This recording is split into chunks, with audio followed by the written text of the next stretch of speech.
Қайырлы күн оқушылар, бүгінгі сабағымыздың тақырыбы жиындарды құру, жіктеу, тиісті және тиісті емес таңбаларымен танысатын боламыз. Бірінші тапсырмамызда бұл нысандар қандай жиынның элементтері? Бірінші шырша, қайың, қарағай, терек. Бұның барлығын жалпылама біз не деп айтамыз? Ағаштар деп айтамыз, немесе талдар деп айтамыз, иә? Сонда бұл талдар немесе ағаштар дегеніміз жиын болады екен, ал шырша, қайың, қарағай, терек деген бұлар осы жиынның элементтері деп аталады. Келесі ата, әже, әке, ана, қызы, ұлы, бұның барлығын жалпылама отбасы деп айтамыз. Ал оның ішіндегі ата, әже дегендеріміз бұның барлығы осы жиынның элементтері болады. Келесі Б пунктінде сызғыш, қалам, қарындаш, бұның барлығы жалпылама оқу құралдары деп аталады. Ал сызғыш, қалам, қарындаш дегендер оның элементтері деп аталады. Екінші тапсырмада А математика сөзіндегі әртүрлі әріптер жиыны. Міне бізде мынандай мысалға А деген жиын берілсін. Соған тиісті әріптер болсын, математика деген сөздегі.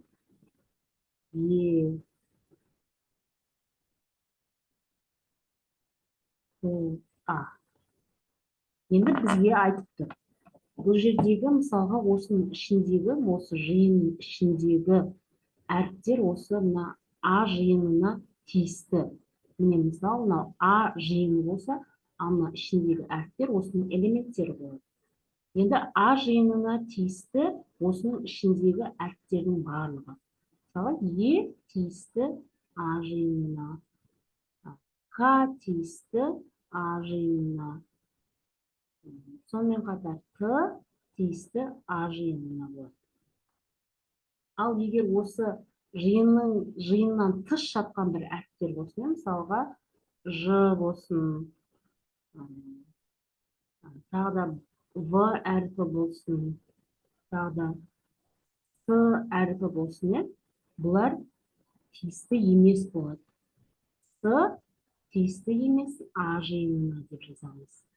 Сонымен қатар Ж тиісті емес А жиынына, В тиісті емес А жиынына деп жазамыз. Сонда міне мынау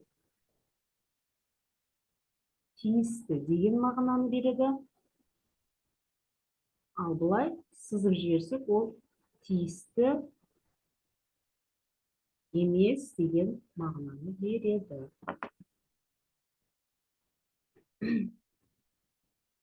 Міне мына жерде соны түсіндірілген. Жиынды латынның бас әріпімен, ал оның элементтерін кіші әріппен белгілейді. Осылай кіші әріппен, элементтер кіші әріппен белгіленеді. Ал жиынды міне үлкен әріппен белгіледі. Міне А жиыны деп үлкен әріппен белгіледі.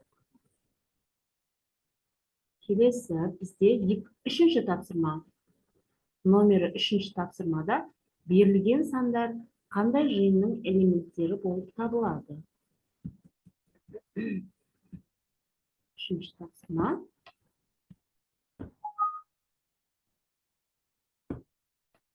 Номері үшінші тапсырма. Бізде мынандай 2, 5, 7, 4, 9 деген элементтер берілген. Осы элементтерге біз жалпылама ат қоюымыз керек, яғни жиынның атауын табуымыз керек. Элементтер 2, 2,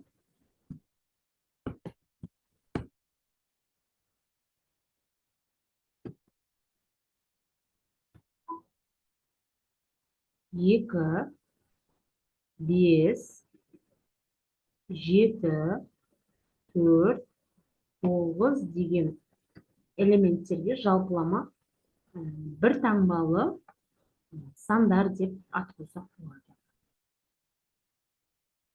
Бұларды бір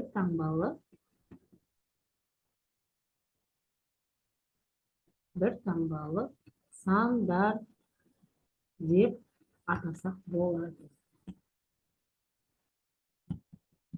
Төртінші тапсырма, суреттегі жиындарға қара және әр жиынды оған тиісті элементтерді ата. Мысалға, К жиынына тиісті А, В, С элементтері, F жиынына тиісті Г, К, М элементтері, С жиынына тиісті Л, Н, С элементтері деп айтамыз. Біреуін көрсете салайын, номері 4-ші есеп.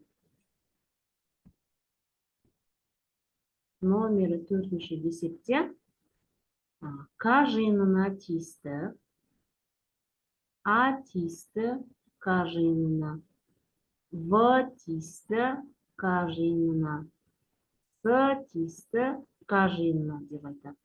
Екінші, F жиынына тиісті Д элементі,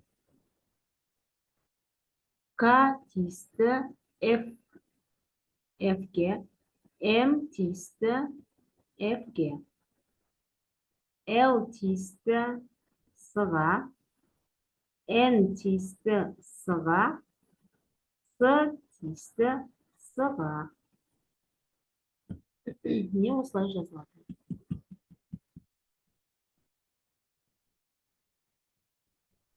Енді жиындарды тұйықталған сызық түрінде, диаграмма түрінде кескіндеп көрсетуге болады. Суреттегі жиындарға қара. Мысалға, мынау А жиыны. Бұның ішінде горшоктағы гүлдер бейнеленген. Екінші, В жиынында құстар бейнеленген. Енді бізге айтады, А және В жиындарын ата. Яғни біз ат қоюымыз керек. А жиыны гүлдер, В жиыны құстар деп айтсақ болады. Осы екі жиынның элементтерінің санын салыстыр. Номері 5-ші есеп.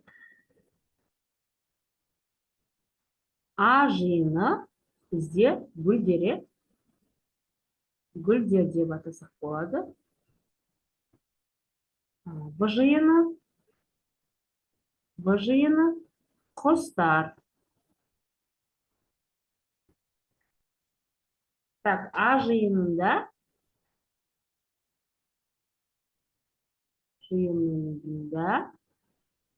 қанша элемент бар?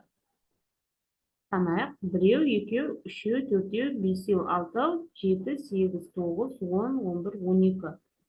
12 элемент бар.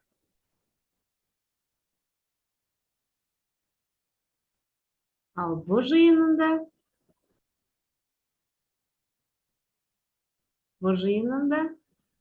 4, 6, 7, 8, 9.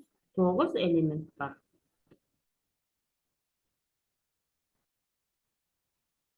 Диаграмма бойынша өзің басқа сұрақтар қой деді. Салыстыратын болсақ, әрине бізде А жиыны В жиынына қарағанда артық, немесе В жиыны кем А жиынынан деп жазсақ болады. Диаграмма бойынша сұрақтар қою үшін, мысалға, А жиынында 12 элемент бар, ал В жиынында оған қарағанда 3 элемент кем. В жиынында неше элемент бар деп есеп құрастырсақ болады. Кем болса, 12-ден 3-ті азайтамыз, сол кезде 9 шығады. Не осылай есеп құрастырсақ болады. Немесе одан да басқа. А жиынында 12 элемент бар, В жиынында 9 элемент бар. Екі жиында барлығы неше элемент бар деп сұрақ құрастырсақ болады. 6-шы есеп. Мұражайдың бірінші залында табиғат туралы 29 картина бар, ал екінші залында картиналардың одан 15-і артық. Мұражайда табиғат туралы барлығы неше картина бар? Шарты құрылды. Бірінші залда 29 картина, екінші залда 15-і артық. Барлығы неше екенін табуымыз керек.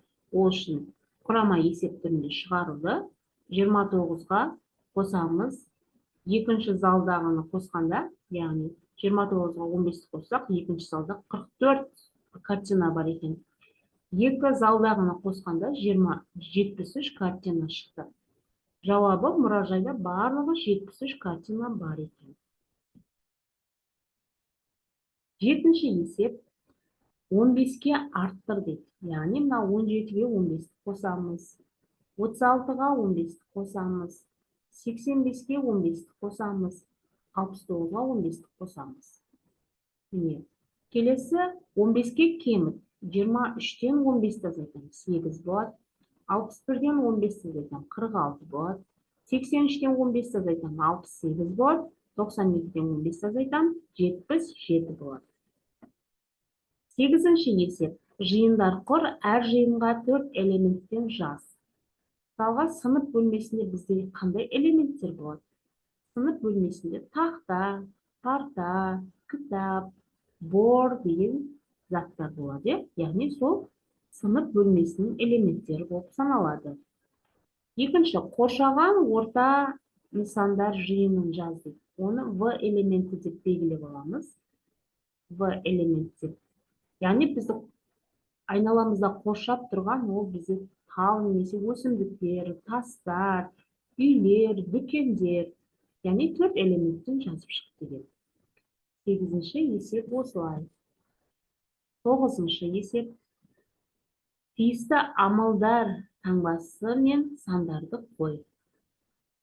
Мына жерде 13-ке 5-ті қоссақ 18 болады. Одан 10-ды азайтсам 8 шығады. Бізге мәні 20 шығу керек. Ол үшін 16-дан 7-ні азайтамын. 9 шығады. 9-ға 11-ді қоссам 20 шығады. Міне сонымен балдар, бүгінгі біздің сабағымыз соңына жетті. Назар салып тыңдағандарыңызға рахмет.